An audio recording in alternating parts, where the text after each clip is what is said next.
오늘 우리에게 주시는 하나님의 말씀 빌립보서 3장 1절부터 9절까지의 말씀입니다.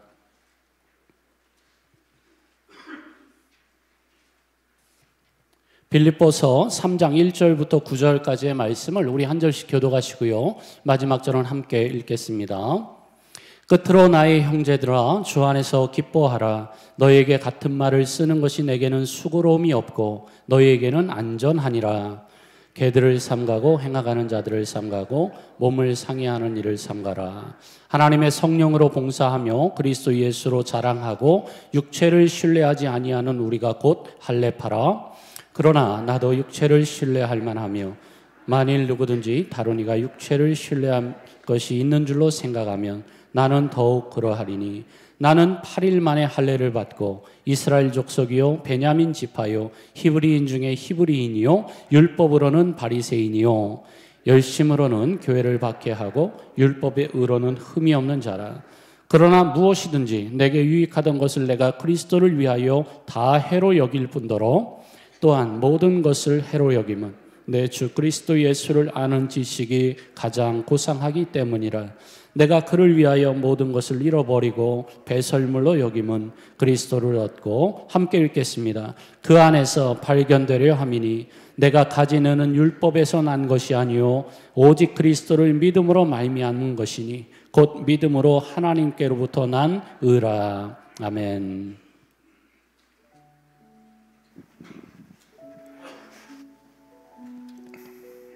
할렐루야. 우리 주 예수 그리스도의 은총이 오늘 예배하러 오신 모든 분들에게 함께 임하시기를 간절히 축원합니다. 광고의 말씀을 두 가지만 좀 부연해서 좀 더 드리고요. 우리 성도의 교제 나누겠습니다. 돌아오는 화요일은 Fall Festival로 우리 교육부서에서 주관하고 있는 그런 행사입니다. 10월 31일 여러분들 잘 아시다시피 세상에서는 할로윈 축제라고 해서 귀신 문화를 아무렇지도 않게 그냥 주입시키고 즐기는 그런 날로 여기고 있지만, 우리 교회 안에서는 정말로 하나님의 문화, 하나님의 거룩하신 뜻을 따라 구별되게 교회 문화를 이제 세워가고자 하는 마음으로 이 Fall Festival, 특별히 교회가 준비한 이 귀한 행사에 어린아이들을 다 초대해서 사탕 받으러 다니지 말고 정말 교회에서 더 좋고 더 즐거운 시간들이 있다는 걸 보여주는 그런 행사입니다. 6시 30분부터 와야 예배를 미리 드리고요. 그리고 30분 동안, 그리고 이제 1시간 반 동안 즐거운 시간을 갖게 됩니다. 타코 트럭이 온답니다. 그게 뭔지 모르시죠? 애들 너무너무 좋아한대요. 그 다음에 이제 그 펫주라 그래서 그 동물들도 와가지고 아이들이 만질 수도 있고, 또 이게 뭐죠? 점핑할 수 있는 그런 튜브 큰 것도 놓고, 뭐 일일이 열거하려면 시간이 많이 걸리니까 하여튼 그 정도 아시고요. 우리 어린아이들을 좀 많이 데리고 오시는데 여기 보니까 손주들을 데리고 오셔야 되겠네요. 그래서 손주들 많이 데리고 오시고요. 혹시나 인근 주변에 우리 교회 교인은 아니지만 접촉할 수 있는 많은 분들이 있다면요, 다 초대를 해주세요. 아주 충분히 음식과 이런 많은 것들이 준비되어 있다고 합니다. 그래서 이 Fall Festival에 교회가 준비한 문화가 얼마나 놀라운 것인가를 한번 소개도 해주시고, 예수를 알지 못하는 자들의 교회를 소개할 수 있는 그런 귀한 시간이 될 거라고 믿습니다. 그래서 여러분들의 손으로 우리 자녀들을 다 데리고 오셔서 이번 Fall Festival이 풍성한 행사로 이루어질 수 있도록 도와주시고 기도해 주시기를 부탁을 드리고, 또 발런티어를 지금 찾고 있습니다. 어린아이들을 이렇게 손을 잡고 좀 같이 행사에 참여할 수 있는 분이 계시다면 걸어 다닐 힘만 있으면 된답니다. 그러니까 다 이렇게 참여해 주시면 되겠습니다. 그리고 두 번째 광고를 부탁을 드리는 것은 GMF라고 하는 선교 단체에서 지금 중남미 선교사님들의 자녀들을 미국으로 초대해서 수련회를 하는데, 그 장소를 우리 교회에서 좀 해주십사 이렇게 부탁을 해서 허락을 했습니다. 그래서 12월 둘째 주, 셋째 주 주간에 이제 이루어지게 되는데, 크리스마스 바로 전주입니다. 화요일부터 토요일까지 약 4박 5일 동안 이루어지는데요. 대학생 이상, 대학원생과 성인들은 우리 교회 이 선교관에서 머물게 되고요. 중고등부 학생들과 대학생들은 우리 교회의 성도님들의 가정에서 호스트를 좀 해주시면 그 아이들은 각 가정당 2명씩 이렇게 좀 호스트하는 집으로 보내서 함께 잠도 재워주시고 아침에 아침도 먹여주시고 그리고 아침에 이제 이 수련회 할 수 있는 시간까지 이렇게 라이드를 해주실 수 있는 가정 7을 찾고 있습니다. 7가정, 총 아이들이 14명이랍니다. 그 연령에 해당되는 아이들이. 그래서 7가정만 좀 본인의 집이 방이 넉넉하다 하시는 분들은 좀 참여해 주시면은 우리 선교사님 자녀들이 남미에서 중미에서 이렇게 오랫동안 오지에서 생활하다가 미국 문화를 처음 접하게 되는 아이들도 있을 건데 좀 소개해 주시고 또 따뜻한 사랑으로 좀 맞아 주시면 감사하겠습니다. 그래서 지금 한 가정이 벌써 들어왔는데 나머지 6가정 좀 기다리고 있습니다. 우리 성도님들의 헌신을 필요로 합니다. 이제 우리 앞뒤 좌우에 계신 분들하고 성도의 교제 나누실 때 축복합니다, 사랑합니다. 우리 한번 성도의 교제 나누겠습니다. 주의 이름으로 환영합니다.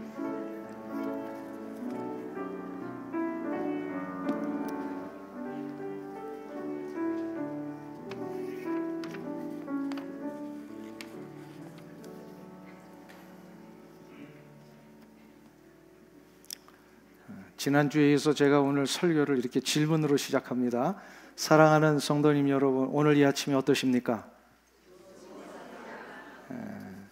지난주보단 나은데 네. 오늘 이 아침에 어떠십니까? 좋습니다. 예. 무엇 때문에 좋으셨다고요? 예. 예수님 때문에 좋으셨습니까? 그러면 예수님은 여러분에게 어떠한 분이십니까? 늘 들어서 익숙하기에 예수님을 잘 알고 있다고 생각하실 것입니다. 그러면 그 익숙한 예수님이 진짜 여러분은 좋으신가? 이걸 한번 우리가 스스로 물어보기를 원합니다. 예수님이 좋으시다고 하셨는데 진짜 예수님만 생각하면 막 가슴이 뛰어오르고 예수님이 나를 위해 이루어주신 십자가의 사랑과 구속의 은총 때문에 막 감격이 매일마다 일어나고 있는가? 여러분들 아멘 할 수 있으세요? 예수님의 구속의 은총 때문에 내 가슴이 뛰고 그 예수님 때문에 막 기쁨이 용솟음 치고 있는 이러한 마음이 지금 있는가? 옛날에 있는 거 가지고는 소용이 없습니다. 지금 있는가? 지금 한국초대교회에 예수님이 베푸신 사랑과 구속의 은총 때문에 한평생을 이 감격으로 사신 목사님이 한 분 계십니다. 잘 아시는 최건능 목사님입니다. 이분의 인생은 오직 그의 입에서 2가지 단어가 나오는 것으로 대표할 수 있습니다. 뭔지 아시죠? 예수 천당 불신지요. 이 2마디로 수많은 조선의 이조마렵의 백성들이 예수 그리스도의 구원의 자리로 돌아왔습니다. 일제 치하에서 억압받고 힘들어하는 수도 없는 연약한 서민들이요, 이분의 2마디 때문에 소망을 갖게 됐고 삶이 달라지고 인생들이 회복이 되었어요. 이러자 일제 치하에서 이 조선을 막 억압하던 일본의 경찰들이요, 이상한 어떤 한 사람 때문에 막 영향력이 막 퍼져가고 사람들이 그에게 마음을 쏟고 막 이런 걸 보니까 뭐 두려움이 생겼는지 이 최건능 목사님을 아무런 이유도 없이 감옥으로 잡아다가 고문을 하기를 시작을 하는데, 예수 못 믿게 하고 예수 전하면은 죽인다라고 하는 위협과 이 고문을 시작을 합니다. 고문을 하는데 그 유명한 일화예요. 앉혀놓고 꽁꽁 묶고요, 큰 몽둥이로 등짝을 그냥 이렇게 한 대 탁 때리잖아요. 그럼 우리가 한 대 맞으면 우리는 어떻게 해요? 아야 그러잖아요. 근데 이분은요, 한 대를 탁 맞으면 예수 천다 그러셨대요. 하도 어이가 없어가지고 또 한 대를 그냥 무릎을 이 몽둥이로 그냥 칵 내리치잖아요. 불신지옥. 아무리 고문을 해도요, 그분의 입에서 터져나오는 것은 예수 천당 불신지옥. 어떻게 이게 가능했느냐 말이에요. 히브리서에서는 이러한 분을 뭐라고 표현했어요? 세상이 감당치 못하는 자들이다. 어떻게 이러한 삶이 가능했을까? 예수 그리스도의 구속의 은총에 대한 감격과 그 기쁨이 그분의 온 인격과 몸을 감싸고 있었기 때문입니다. 가장 위기 가운데, 가장 절망 가운데 내 입에서 터져나오는 그게 진짜 그분의 본심이에요. 그렇죠? 가장 어려울 때 여러분들 예수님 찾으세요? 가장 위기가 오면 누구한테 전화를 먼저 걸어가지고 이 문제를 좀 해결해 볼까? 혹시 그럴 수도 있잖아요. 근데 푹 찌르고 내가 주저앉으려고 하는 이 상황 속에서 예수 천다, 불신지요. 와, 이런 것이 터져 나올 수 있었다라는 것은 정말로 그분의 온 몸과 인격 속에 그것이 가득 찼기 때문입니다. 사랑하는 성도님 여러분, 이 아침에 우리가 스스로 한번 우리에게 묻기를 원합니다. 우리는 예수님에 대한 이러한 감격과 기쁨이 있는가? 찬송가 94장은 맨날 은혜 받았다고 하면서 부르는데 주 예수보다도 더 귀한 것은 없네, 예수밖에는 없네, 이 찬송을 하는데 그게 진짜 우리의 기쁨의 고백인가? 만일에 그것이 진짜 감격과 기쁨의 고백이라면 반드시 증거가 하나 나타납니다. 그게 진짜라면 증거가 나타나요. 바로 예수님을 자랑해야 됩니다. 나는 과연 예수님 자랑하고 사는가? 사도 바울은 오늘 보면 3절에서 이렇게 말씀합니다. 그리스도 예수로 자랑하고, 그리스도 예수로 자랑하고. 빌립보 교회 성도들에게 아무리 유대 율법주의자들이 신앙을 억압하고 믿음의 길을 방해하고 예수 그리스도를 믿는 이 진리의 길에서 자꾸 넘어지려고 하는 이런 유혹이 올지라도 신경 쓰지 말고 예수 그리스도로 받은 감격 때문에 예수님 자랑하고 살아라, 이 선포를 하고 있는 거예요. 사도 바울은 예수를 자랑하라라고 하는 이 권면을 자기 자신에게는 이렇게 또다시 표현하고 있습니다. 8절을 한번 보세요. 거기 보시면 내 주 예수 그리스도를 아는 지식이 가장 고상하고, 가장 고상하고, 이걸 원어적으로 다시 한번 번역을 하면요, 내 주 예수 그리스도를 아는 지식이 최고다, 그 얘기예요. 예수님이 최고이십니까? 예수님을 아는 이것보다 더 귀중한 것은 없다라고 여러분들은 진짜 선언하실 수 있으세요? 사도 바울이 이토록 가슴 벅차오르는 고백을 한 이유가 뭘까요? 그것은 자신의 인생 속에 해결되지 않았던 진짜 심각한 문제 하나를 해결받았기 때문입니다. 그 고민이 무엇이었습니까? 사도 바울은 늘 가슴속에 어떻게 하면 내가 하나님 앞에 의로운 사람으로 설 수 있는가, 이거 고민했던 사람이에요. 예수 믿기 전에 어떻게 하면 내가 하나님 앞에 섰을 때에 하나님이 나를 의로운 자로 받아주실 것일까, 이거 고민하며 살았어요. 이 정도만 돼도요 굉장히 뛰어난 분입니다. 그죠? 예수 믿기 전에 이런 고민을 하고 살았다, 이거 대단한 거예요. 그래도 원래 그는 정통 유대인의 가정에서 태어났잖아요. 오늘 본문에 보면 8일 만에 할례를 받았다.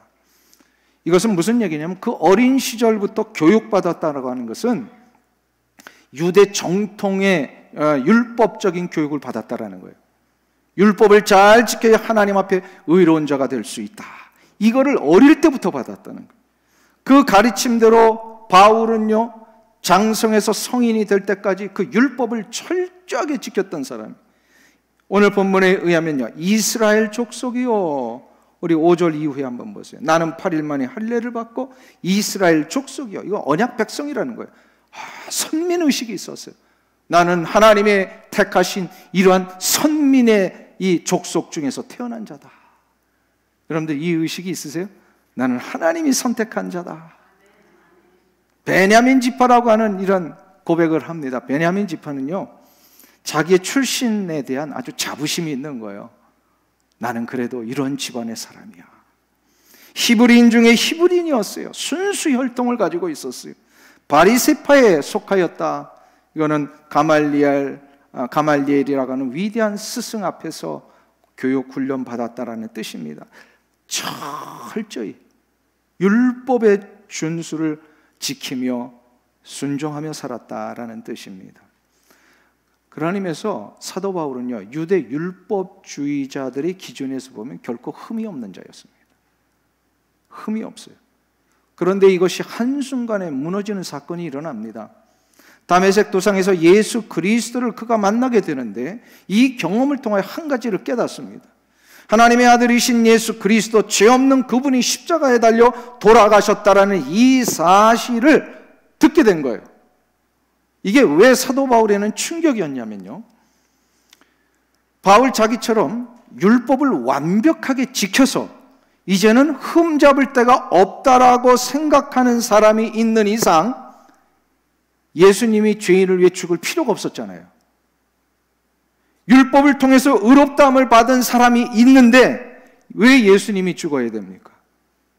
그런데 예수님이 죽었다는 말이에요.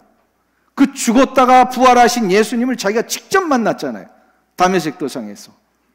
이건 무엇을 의미하는 걸까요? 자기가 아무리 의를 행하고 선을 행하려 해도 자기의 선과 의로움을 통해서는 결코 하나님 앞에 의롭다함을 받을 수 없다는 것을 입증한 겁니다. 예수님이 죄인들을 위하여 죽으셨다는 이 사실은 이 세상에는 의로운 자가 없다는 걸 입증한 거예요. 이 세상에는 아무도 의로운 자가 없어서 예수님이 죽으신 건데 이 사실을 깨닫게 되자 평소에 율법을 지켜서 의로운 자가 될 수 있다고 생각했던 사도 바울의 이 신념과 확신이 송두리째 다 무너져 버린 겁니다. 자기가 붙들고 있었던 그 유일한 한 가지, 그 기초, 그게 한꺼번에 무너지니까요, 완전히 예수 그리스도 앞에 깨져 버렸어요. 그리고 바울은 드디어 깨닫습니다. 이것이 아니라 새로운 은혜의 세계가 있구나. 값 없이, 조건도 없이 부어주시는 하나님의 은혜의 선물로 인하여서 내가 의로운 자가 되는 것이구나. 이거를 깨달았다는 거예요. 그것이 바로 오늘 본문 9절의 고백이에요. 9절을 한번 보세요. 우리 다 같이 한 목소리로 봉독하겠습니다.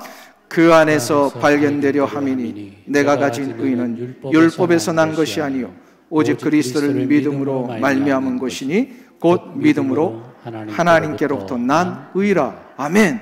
여기 보세요. 이거 9절을 그대로 한번 놔둬보세요. 그 안에서 발견되려 함이니 내가 가진 의는 어디에서 난 것이 아니요 율법에서 난 것이 아니요. 그동안은 어디서 난다고 생각을 했다고요? 율법을 지킴으로 의로워질 수 있다고 생각을 했는데 예수 그리스도를 다메섹 도상에서 만난 이후에 이게 완전히 무너진 거예요. 오직 그리스도를 어떻게 함으로? 믿음으로 말미암은 것이니 곧 믿음으로 하나님께로부터 난 의라. 할렐루야. 하나님으로부터 주어진 거라는 거예요. 하나님이 내게 주신 거라는 뜻이. 예수 그리스도를 믿음으로 의로워졌다라고 하는 것은 이런 비유를 할 수가 있습니다. 예수님이 입고 계셨던 의의 옷을 예수님이 직접 내게 입혀주셨고 내가 입던 죄의 옷을 예수님이 당신의 몸으로 가져가셨다는 뜻입니다. 그렇게 해서 내가 의로운 자가 된 거예요. 내가 한 게 있어요, 없어요? 옷까지도 입혀주셨다는 거예요. 전적으로 이게 하나님의 은혜입니다. 그래서 이거를 선물이다. 선물. 얼떨결에 우리는 선물 받은 자들입니다. 얼떨결에 받았어요. 근데 그 선물이요, 내 인생을 바꾸고 내 영원한 삶을 보장하는 선물이었더라는 거예요. 이게 얼마나 놀라운 선물입니까? 그래도 감격이 안 되세요? 이 선물을 받으셨는데도 뭔지도 모르고 받았는데 이게 내 영원한 삶을 보장하는 선물이라니까요. 이게 와닿지 않으셔서 와닿는 이야기를 하나 해드릴게요. 1953년도 6.25 전쟁이 거의 끝나갈 무렵에요, 미국 병사인 존 릭스라고 하는 병사에게 있었던 일이에요. 그 6.25 전쟁 이후에 이 한국의 그 땅이 남한이 완전히 폐허가 됐잖아요. 그러니까 모든 사람들이 헐벗고 뭐 가난하고 먹지도 못하고. 근데 어떤 젊은이가 미군 부대에서 왔다 갔다 하면서 이 존 릭스 병사에게 자기는 너무 그림을 그리고 싶은데 가난해서 그림을 못 그리니까 조그만 이 하얀 캔버스 하나만 좀 구해달라. 미군 병사한테 몇 번을 조르는 거예요. 근데 뭐 이 한국 땅에서 이 캔버스를 구할 수가 없잖아요. 어느 날 이 존 릭스 병사가 일본에 잠깐 갔다 올 일이 있다가 이 젊은 그 사람의 부탁이 생각이 난 거예요. 그래서 아유 그렇게 부탁하는데 간절히 그래서 내가 이거 하나 사다 주자. 그래서 조그만 캔버스를 하나 사다가 이 젊은이한테 선물로 줬어요. 그러니까 이 젊은이가 너무너무 좋아하는 거예요. 그 이후에 이 젊은이가 이제 그림을 이제 그리다가 자기에게 준 선물 때문에 그림을 하나 그려가지고 이 미군 병사에게 줍니다. 그게 1953년도의 일이에요. 그리고 이 미군 병사는 그 그림 6.25 이후에 이거를 이제 가지고 미국으로 돌아와서 이제 살게 됐습니다. 그리고 60년이 지났어요. 60년이 지났는데 이 존 릭스 병사는 그때 80대 노인이 되었습니다. 근데 가정이 너무 어려워진 거예요. 자녀들이 사업을 하다 다 파산을 하고 경제적으로 돕다가 자기에 있는 모든 것을 다 쏟아보니까 자기마저 힘든 거예요. 결단을 합니다. 이거 어떻게 할까? 자기가 가지고 있는 거 모두 내다 파는데 그림 하나가 이렇게 보인 거예요. 그게 60년 전에 그 6.25 이후에 가져왔던 그림 하나였어요. 이게 한국에서 가지고 온 그림이니까 한국에다 내다 팔아야 되겠다. 그래서 한국에 내다 팔았는데요. 그 값이 45억 2천만 원. 얼마나 되는지도 감이 안 오시죠? 45만 원도 큰 건데 45억 2천만 원. 그 그림의 제목이요, 빨래터라는 그림이랍니다. 그 그림을 그린 그 젊은이가 한국 미술계의 거장이 된 박수근 화백의 그림이었습니다. 예수님이 우리에게 주신 의의 옷이요, 내 의를 너에게 주마. 너가 나를 믿기만 하면 너는 내가 십자가에서 죽을 때 너의 죄값을 다 지불했고, 내가 세상에 살 때 내가 지켜야 할 율법을 다 내가 지켰으니 나의 의의 옷을 너에게 입혀주마. 그렇게 해서 받은 것이 바로 우리의 구원입니다. 받을 때는 뭐 이게 얼마나 대단한 것인지도 모르고 받으신 분들이 대부분이었을 거예요. 하찮은 것처럼 여기면서 받았을지도 몰라요. 그런데 이 의의 옷을 선물로 받은 그 한 가지 때문에 나중에 하나님 앞에 설 때 하나님은 우리에게 뭐라고 얘기하시는지 아세요? 내가 너 그 옷 입고 있는 거 보니 내가 너를 하나님의 나라로 들여보내주겠다. 이건 엄청난 충격입니다.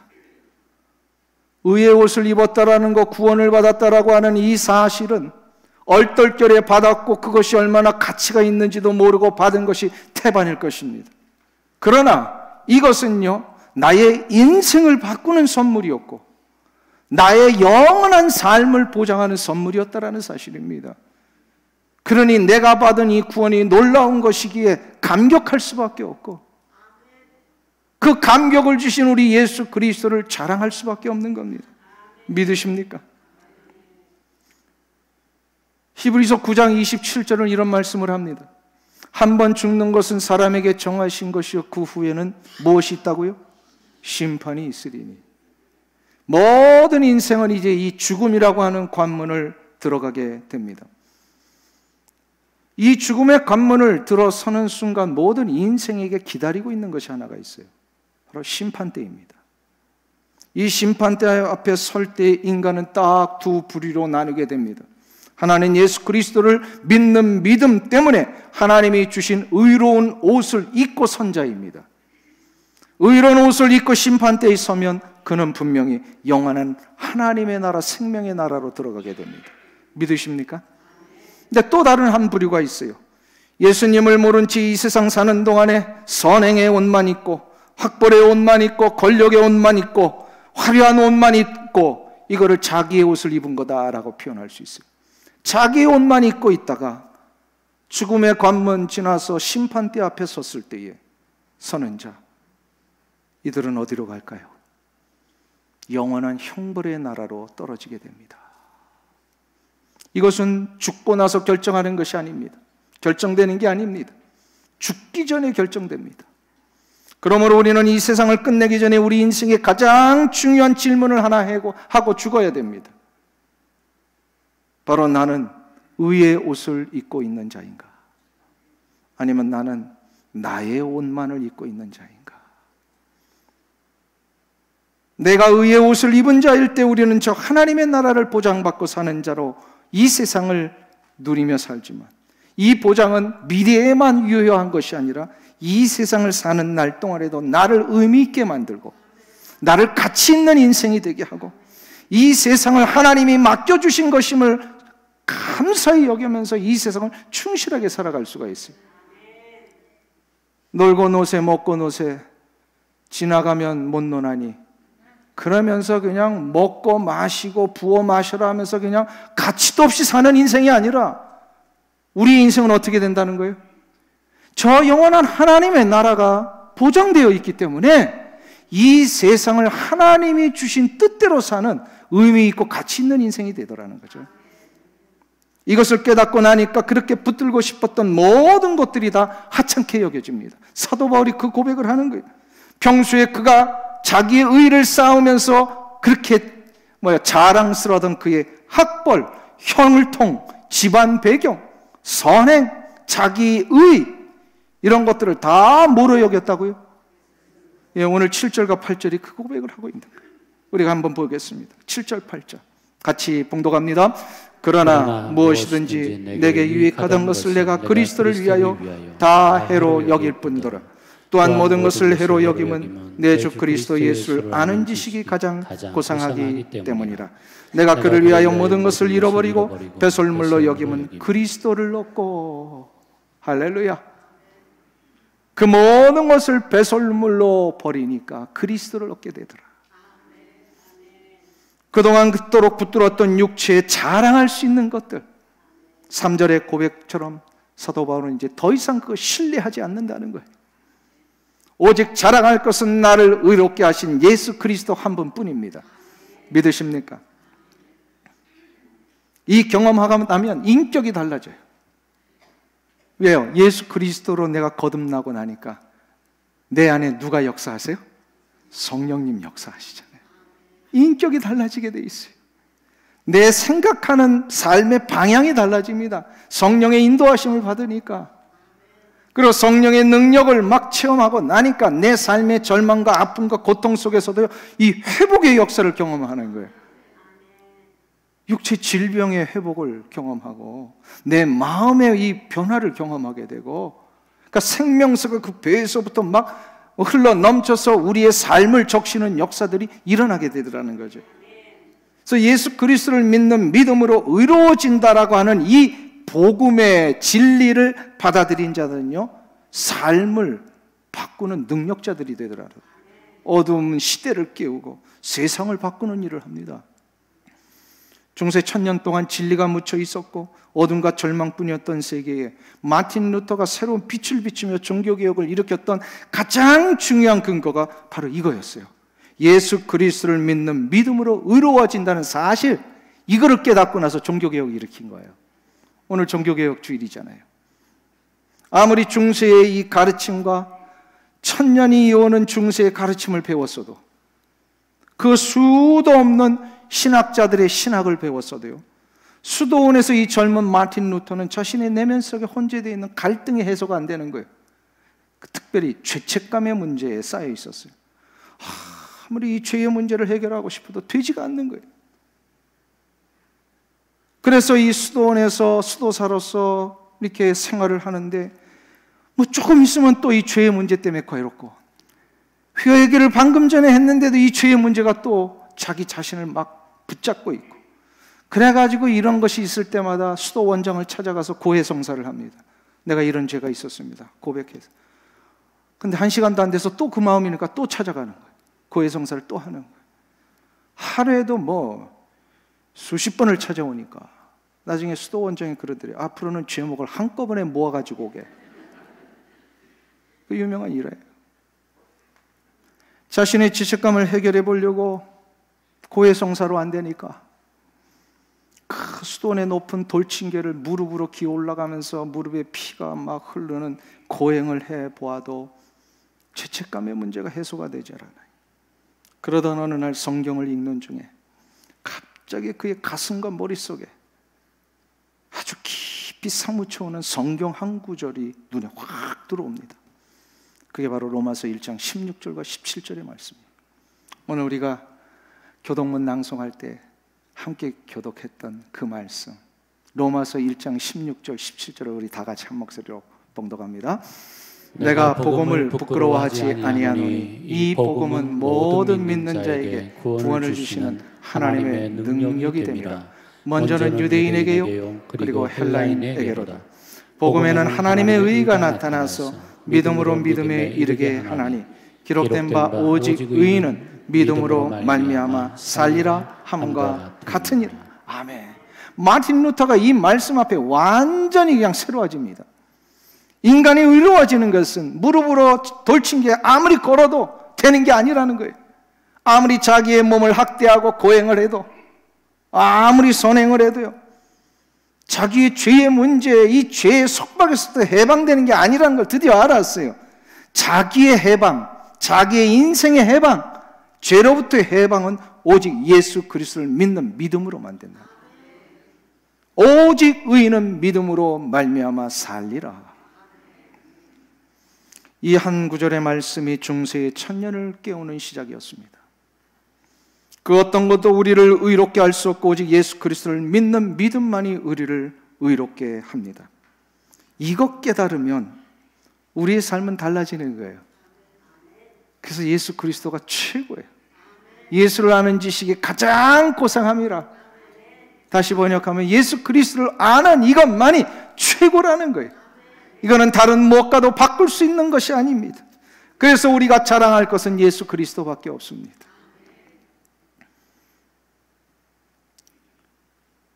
동부에서 청년 사역을 할 때 일입니다. 중국 선교를 담당하셨던 실명을 말씀드리면 더 잘 아실 것입니다. 신갈렙 선교사님께서 안식년차 미국에 들어오신 적이 있었어요. 교회에서 선교사님 모시고 이제 선교 집회를 하는데 많은 청년들이 연합 집회를 하니까요, 그 뜨거운 선교 현장으로 간증을 듣기 위해 모였습니다. 선교사가 되시기 그분의 그 경력 되시기 전에 그분의 경력이 하도 특이해서 많은 청년들이 알고 온 거예요. 한국에 있었던 그 유명한 이랜드 그룹의 대표이사를 지내셨던 분이시기 때문에 웬만하면 이분의 이름을 알고 다 왔어요. 전문 경영형 출신이 잘 나가다 최고의 피크에 올라갔었던 그 자리에서 자신의 삶을 적고 대학생 때부터 가졌던 하나님 앞에서의 이 헌신을 이제 이루기 위하여 중국 선교사의 길을 들어갔습니다. 선교 자체가 아주 독특해서 이분은 평신도세요. 비즈니스맨들을 훈련시켜서 중국의 그 당시에 13억의 인구를 15년 안에 변화시키겠다라고 하는 아주 원대한 꿈을 가지고요, 열정적으로 선교를 하셨던 분이에요. 그렇기 때문에 얼마나 많은 선교의 열매가 있었는지 알고 있었고요, 많은 이들이 많은 비즈니스맨들을 통하여서 이 자체적으로 막 선교를 하고 있었던 그 중에 이제 안식년차 오신 거니까 이제 미래를 꿈꾸고 유학생들 가운데 비즈니스맨도 되고 이러면서 어떻게 하면 우리가 하나님의 나라를 위해 살 것인가 기대에 찬 얼굴로 이 생생한 간증을 듣게 모였어요. 근데 집회를 하는데 첫날에 30분이 지나도 이 선교사님이요, 선교 간증은 안 하고 십자가 이야기만 하시는 거예요.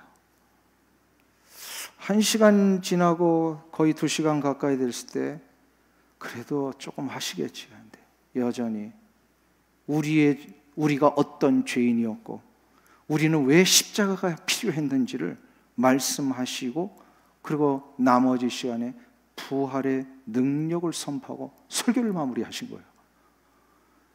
이런 집회가 되면 제일로 식은땀이 나는 사람이 누굴까요? 이거를 호스트했던 저였어요. 그래도 이 선교, 이 중국에서 어떤 선교를 했는지 그거 조금 말씀을 해주셔야 되는데 이건 얘기를 안 하고 그냥 십자가와 부활의 능력만을 얘기를 하고 이제 그날 첫 번째 집회 끝. 그래가지고 예배가 끝난 다음에 제가 선교사님 쫓아가가지고, 선교사님 중국 선교 현장 언제 이야기하시려고요? 이거 들으려고 많은 사람들 왔어요. 그때 그분이요 이런 얘기를 합니다. 저에게는 하늘의 영광을 버리시고 나를 위해 이 땅에 오셔서 십자가에 죽으신 주님의 이야기보다 더 재미있고 감격스러운 이야기는 없습니다. 그 얘기를 하시는 거예요. 그때 제가 굉장한 도전을 받았습니다. 그때 비로소 선교가 뭔지, 목회가 뭔지 다시 정립을 했어요. 선교란 내가 한 사역을 통하여서 열매가 얼마나 풍성하게 맺혔는가 이거 보고하고 다니는 게 선교가 아니었더라는 거예요. 목회라고 하는 것이 얼마나 많은 숫자가 모이고 얼마나 많은 사람들이 교회 안에 예배를 드리느냐 이거 자랑하는 게 목회가 아니라는 것이었어요. 그때 제가 알았어요. 선교고 목회고 무엇이든지 간에 하늘의 영광을 버리신 채 이 땅에 내려와서 자기 자신을 내어주시기까지 우리를 위하여 모든 것을 내어주신 우리 주 예수 그리스도의 십자가의 은혜와 구속의 은총 때문에 내가 받은 의가 뭔지, 그 의로 인하여 내가 얻은 영원한 하나님 나라의 보장이 무엇인지 이것 깨닫는 게 선교고 목회구나. 사도 바울이 이거를 깨달았기 때문에 주님을 위해 바친 희생과 헌신도 하나님을 위하여 자기가 했던 모든 헌신, 율법을 지키면서 얼마나 하나님을 위해 헌신을 했겠습니까? 그것이 다 그리스도 앞에는 배설물로 여기게 되었더라. 오직 우리의 가슴에 남겨질 것은 존귀하신 주님의 이름 한 분뿐입니다. 주님이 높아지실 때 주의 백성들이 생명의 능력을 얻습니다. 예수 그리스도가 영광 받으시는 그 현장에 무심령들이 주님이 부어주시는 기쁨을 소유하는 것보다 더 큰 축복은 없습니다. 이것이 예수로 자라가는 자의 모습입니다. 오늘 우리는 종교개혁 주일을 맞이했습니다. 종교개혁에 대해 많은 사람들이 공통적으로 부르짖습니다. 교회 개혁해야 된다고. 그러나 정작 중요한 것은 교회의 개혁이 아니라 내 심령의 개혁입니다. 왜냐하면 심령 하나하나가 모인 것이 교회이기 때문에 그렇습니다. 결국 교회의 개혁은 각 심령의 개혁으로 이루어지는 것입니다. 심령의 개혁은 내 육체를 버리고 오직 예수 그리스도를 믿는 믿음으로 의의 옷을 입는 자가 되는 것에 있습니다. 이 종교개혁 주일에 사랑하는 성도님 여러분, 여러분들 모두가 다 믿음으로 의로운 자가 되었음을 확신하는 이 자리가 되시길 주의 이름으로 축원합니다. 그리하여 의의 옷을 입은 자답게 주님이 우리를 부르시는 그날까지 세상 앞에 의로운 자의 모습을 보여주고 놀라운 이 생명과 기쁨의 역사를 다른 이들에게 전하시는 귀한 은혜가 있길 주의 이름으로 축원합니다. 기도하겠습니다. 하나님 아버지, 은혜와 사랑을 감사합니다.